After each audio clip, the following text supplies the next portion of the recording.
GoMobile a un projet de vraiment permettre aux entreprises et institutions de toucher de façon efficace, de façon personnalisée et de façon aussi économique des populations que jusqu'ici on avait beaucoup de mal à toucher. Ce que j'appelle, excusez-moi de l'anglicisme, serving the underserved. Et donc, nous, ce que nous permettons, c'est grâce à des appels téléphoniques automatisés, nous donnons la possibilité à ces entreprises, à ces institutions, de pouvoir envoyer des messages personnalisés à ces populations-là de façon peu coûteuse par rapport aux autres outils que sont la rencontre physique, les call centers, etc. GoMobile s'est d'abord développé au Maroc.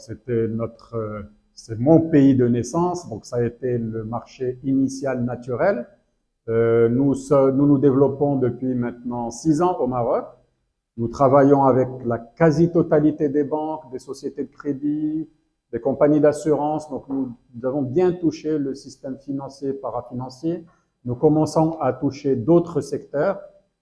Et puis donc c'est le moment naturel où il faut se dire quelle est l'étape suivante. L'étape suivante, c'est donc l'internationalisation. L'internationalisation, c'est quoi? Pour nous, naturellement, c'est l'Afrique. Et l'Afrique, ça commence où? Pour nous, là aussi, naturellement, entre le Maroc et le Sénégal, on le sait, les cultures sont très proches, les pays sont très proches, les facilités de business sont très proches. Donc c'est tout naturellement qu'on a pensé au Sénégal comme étant un premier marché pilote, on va dire, avant une grande expansion africaine. Écoutez, aujourd'hui, on vient tout juste de démarrer, mais nous avons rencontré un certain nombre de nos prospects les plus importants avant-hier, dans le cadre d'un afterwork. Les réactions ont été vraiment très positives. Les gens ont vraiment confirmé que c'était une solution qu'ils attendaient, qu'ils ne trouvaient pas jusque-là. Et ça s'est confirmé par la suite. Nous sommes allés revoir un certain nombre de ces prospects et nous sommes en train d'envisager très sérieusement de lancer des opérations avec eux. Alors notre produit, je vais le résumer dans la phrase standard que nous utilisons. Nous sommes une plateforme d'émission en masse d'appels téléphoniques automatisés, préenregistrés, personnalisés et interactifs. En résumé, si on veut, c'est un peu caricatural, mais nous sommes un call center automatisé. Un call center sans opérateur. Ce sont des appels en masse. Nous avons aujourd'hui au Sénégal une capacité de 20 à 30 000 appels par jour. Mais ce n'est qu'un début. À titre de comparaison, au Maroc, nous sommes à une capacité de 300 000 appels par jour. C'est l'équivalent d'un call center de 1500 positions. Nos appels sont préenregistrés. Et ça, c'est très important. On va se comparer à des pays européens ou des pays d'Amérique du Nord qui ont ce qu'ils appellent les robocalls. Ce sont des appels qui partent avec des messages en text-to-speech, en robotisé. Et là, il y a deux inconvénients. Un premier inconvénient qui est que la personne, quand elle va décrocher, elle va écouter une voix synthétique. Elle va tout de suite s'ennuyer et tout de suite raccrocher. Chez nous, le fait d'avoir une voix préenregistrée, donc c'est vraiment quelqu'un qui enregistre le message, va faire que ça va être beaucoup plus naturel et les gens vont pouvoir écouter et croire vraiment que c'est une personne qui leur parle. Le deuxième avantage du préenregistré, c'est qu'on n'est pas limité à de grandes langues internationales comme le français, l'anglais, l'espagnol. On peut parler en Wolof. Chez nous, au Maroc, on parle en Darija, c'est-à-dire l'arabe dialectal marocain. On parle en berbère. On parle en mélange de langues, comme c'est le cas habituellement dans nos cultures. Donc, on est capable de faire tous ces mélanges-là. Je disais que les messages pouvaient être aussi personnalisés. Dans ce sens, nous pouvons personnaliser tout ce qui est numérique. Donc, par exemple, si on est en train d'appeler un client pour lui proposer une promotion ou pour lui réclamer une échéance impayée, on va pouvoir s'adresser à lui en lui donnant le montant exact qui lui correspond à lui, les options exactes qu'il a exactement. Et puis pour finir, ces appels sont interactifs. Donc on va pouvoir poser une question au client, il va pouvoir répondre en appuyant sur une touche, sur 1, sur 2, sur 3. Donc à titre d'exemple, on va pouvoir lui proposer une promotion sur un crédit par exemple. Et puis, à la fin du message, on va lui dire, si vous êtes intéressé, que vous souhaitez être rappelé pour concrétiser, appuyez sur 1. Donc là, on va pouvoir récolter la liste des personnes qui sont intéressées, de façon à les passer à notre client qui va prendre la suite du traitement. Alors aujourd'hui, au Maroc, on est à 25 millions d'appels réalisés depuis notre lancement en 2017. Nous sommes, comme je le disais tout à l'heure, nous travaillons régulièrement avec la quasi-totalité des banques. Donc, en termes de clients, nous sommes à plus de 25 clients entre banques, sociétés de crédit, compagnies d'assurance, institutions étatiques, etc. La capacité, comme je disais tout à l'heure, au Maroc, nous sommes à 300 000 appels par jour de capacité. Ici, nous sommes pour l'instant à 20-30 000. En termes de chiffres ici, nous venons tout juste de démarrer. Donc, quand vous me poserez la question dans 6 mois, j'espère vous donner des chiffres très intéressants.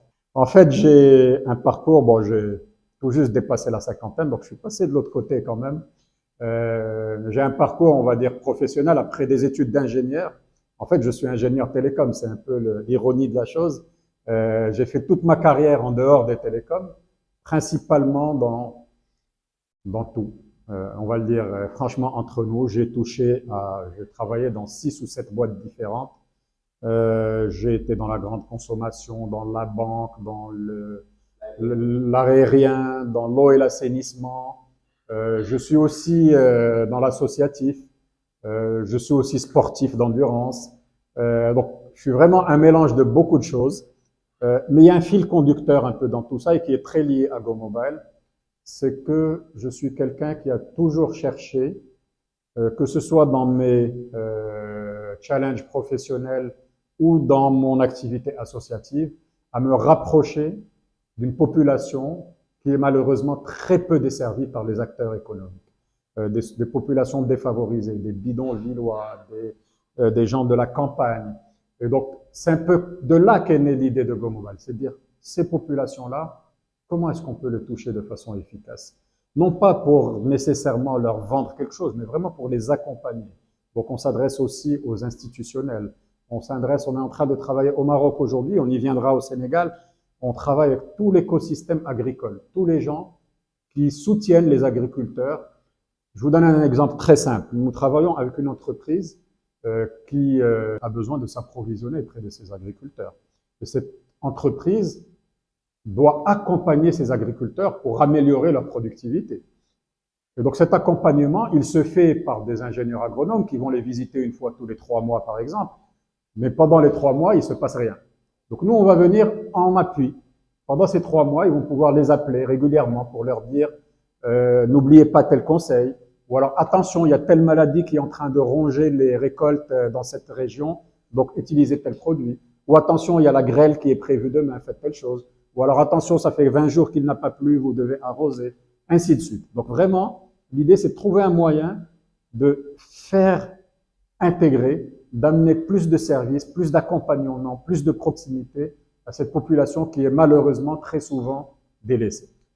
Quand vous appelez quelqu'un, alors soit ça répond pas, soit il y a une réponse. Mais cette réponse, vous ne savez pas si c'est quelqu'un qui vous parle ou si c'est une boîte vocale. Il nous a fallu 2 ans pour pouvoir arriver à stabiliser cette reconnaissance de boîte vocale et pouvoir aujourd'hui dire avec plus de 90% de fiabilité que tel appel a été répondu et tel appel a plutôt été acheminé vers une boîte vocale. Donc ça, ce n'est qu'un exemple, mais beaucoup d'autres choses sur le user experience, comment notre client va pouvoir rentrer dans la plateforme, paramétrer sa campagne de façon très facile. Nous l'avons démontré l'autre jour. Notre client peut, en toute indépendance, paramétrer une campagne et la lancer en moins de 3 minutes.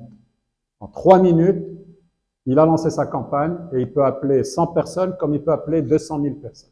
Tout ça en 3 minutes.